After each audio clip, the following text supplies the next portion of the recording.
Sup, cyberspace, it's Zero, coming in hot, hyped. You're here for another episode of my vlog, where today we're going to be talking about EDC photography, object photography, product photography, whatever you want to call it. When you get into photography, how many times am I going to say that word in this intro? As much as I have been recently, you'll probably spend a little too much time on Instagram. While you're there, you're going to see a mix of cool stuff and photos from amateurs and ad agencies and professionals.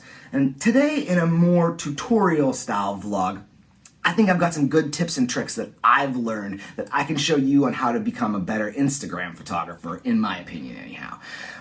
I shoot myself on a phone, so I figured I'd just take you through a first-person perspective of how I frame something up, the lighting choices, and my thought process as I go through some of my layouts.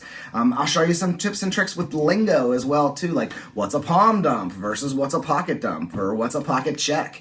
I'll show you some of my gear. I'll kind of recreate some of the scenes that we do in our stories where we have layouts that sort of are animated in a way, not just a static photo. So if you're into that, keep on watching. Let's do it.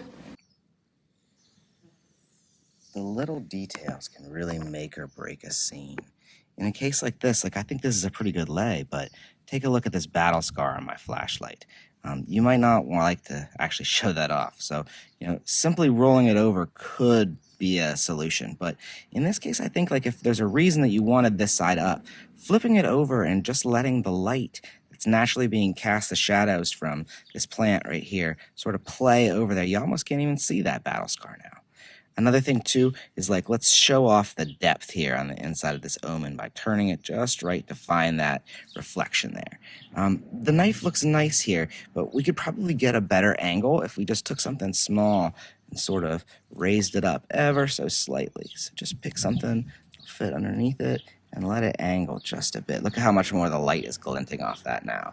Make sure that your lanyard is laying flat in a normal looking way. Take advantage of the curve here and the curve here to find a complementary angle. And it's just a matter of getting your crop and focus right.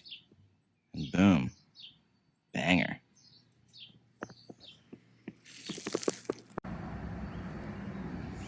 There's just something about a well laid out photo that just does it for me. Organized symmetry, matching colors.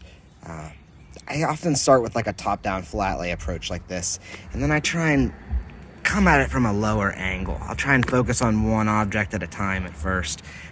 Maybe you could lift the book up to try and account for that if you want to. Then I would go from another angle, taking advantage of the light or whatever. Sometimes even if you get your photo the way you want, you might want to flip it upside down once you've taken the photo in Lightroom or Photoshop. But there's just something about it when you have a lanyard on every one of your things that are all the same color, or when you match copper and copper and copper, or a set of micarta that, all complement each other. And then, bring the hank in there to just tie the whole look together. Another way to add some interesting visual flair is a background like some haggard old stairs. In this view, we call the palm plunderer, where your pocket dump is very much from a first-person perspective. Get your feet in there, lift your camera up real high and lean into it and show that first-person perspective. This is a style that's been very much popularized by Jim, the palm plunderer, aka Right Slice Pry Light on Instagram, who's I've linked down below. I've picked this gear specifically because I thought it would channel him and trigger him maybe a little bit too. So another Instagram story technique I see a lot is the walk and talk. Find a shadowy spot with some interesting visual rhythm that you can create by walking through it at the top of your subject. Pull your camera back a little bit and show off your feet and really give that first person perspective. Slowly walk and let the knife do the talking. A walk and talk video is all about how many different ways you can deploy the knife. So the more fidgety the knife, the better, obviously. Try and keep it slow and take steady steps. Having a sick plage bead sure doesn't hurt, but not required. This one may seem a little silly, but I think it's important and needs to be said. You know, before any photo shoot, you need to make sure whatever it is you're shooting is clean. You know, here you go, you get your knife all out and you get your bead in the right position, your sun glinting right off the edge of your blade, your focus is perfect, and boom. There's adhesive on the tip of your knife because you did recycling last night and didn't do the needful after you were done. You know, so here you are spending 15 minutes in Photoshop cleaning it up when you could have just spent, 3 seconds with your Hank cleaning it up instead. So keep it clean, fam. Another move I see quite a bit is resting the coin on your thumb. It's kind of like a cool, you can get your angles for your sun just right, even though your other objects might be a little different than what the coin is, to get it just in that perfect sunlight. Speaking of which, when the sun's low in the sky early in the morning and late at night, that's when you get some of the coolest light effects. The golden hour, as they call it. There's apps you can find, or just Googling it to tell you what time it is.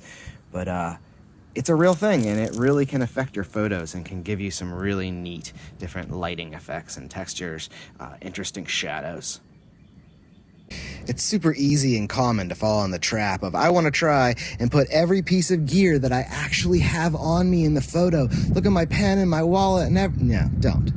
Just try and distill it to what looks best for a photo.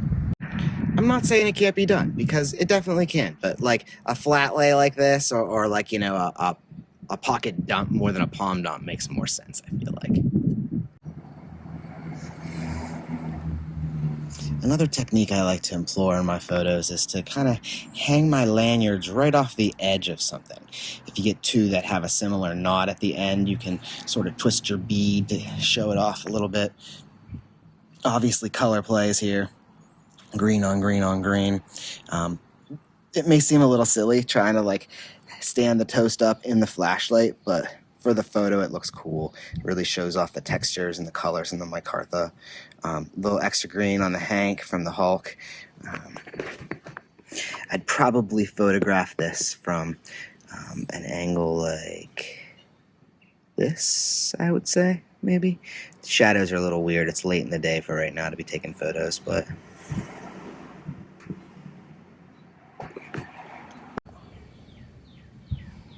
so here's an Instagram reveal example.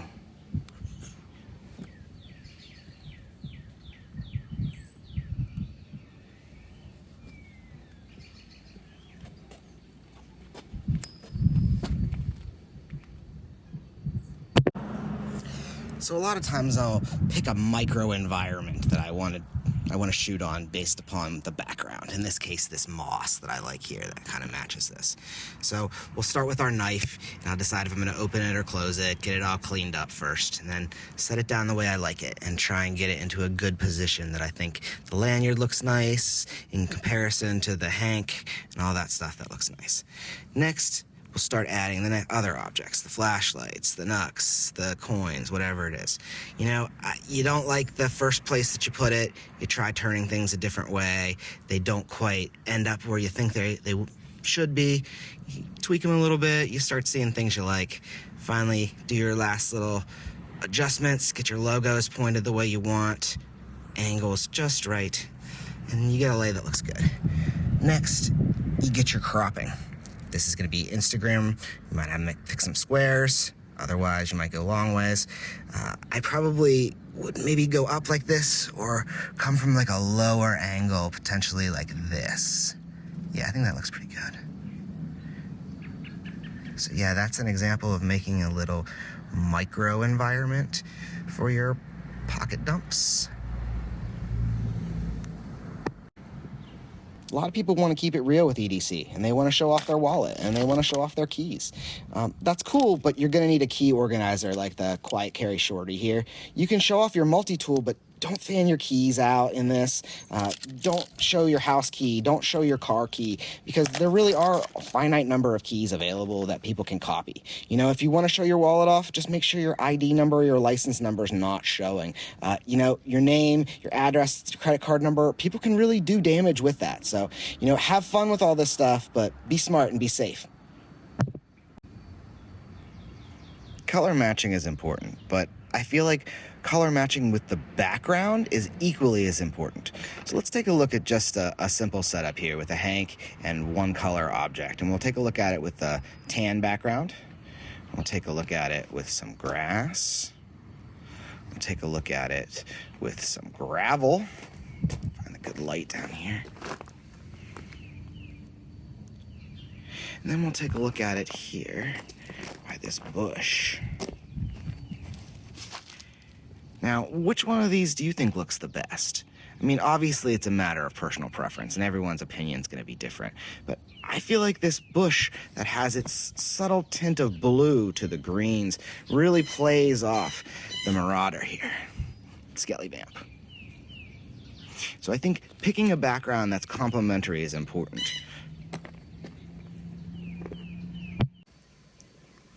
The real secret's to just have fun with it, work with what you got.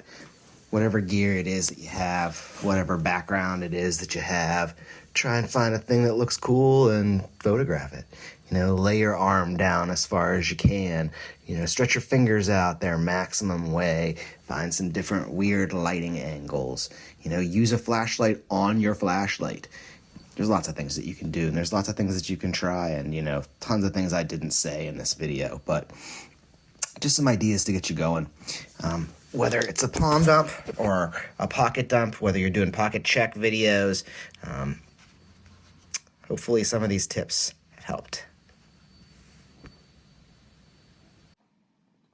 Yeah, so that's the video. I hope I helped you out and inspired you to make some better photos, to try something new. Maybe I showed you a new Instagrammer person that you're going to follow and you're going to be interested in.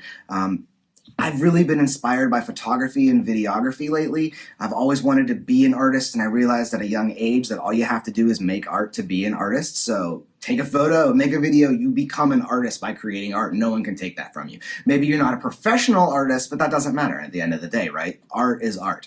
So for catharsis and creativity, I totally suggest that you try and do something creative, whether it's just taking a photo of the things that are in your pockets or making a video like this. If you enjoyed it, please help me get into the YouTube algorithm. Like, subscribe, click the bell. Tell me what you like the most about this video and help this channel grow a little bit more and this creative passion that I've had. So have a good one. Later. Look at all of my treasures laid out upon you. What is my desire? Okay, wait, what?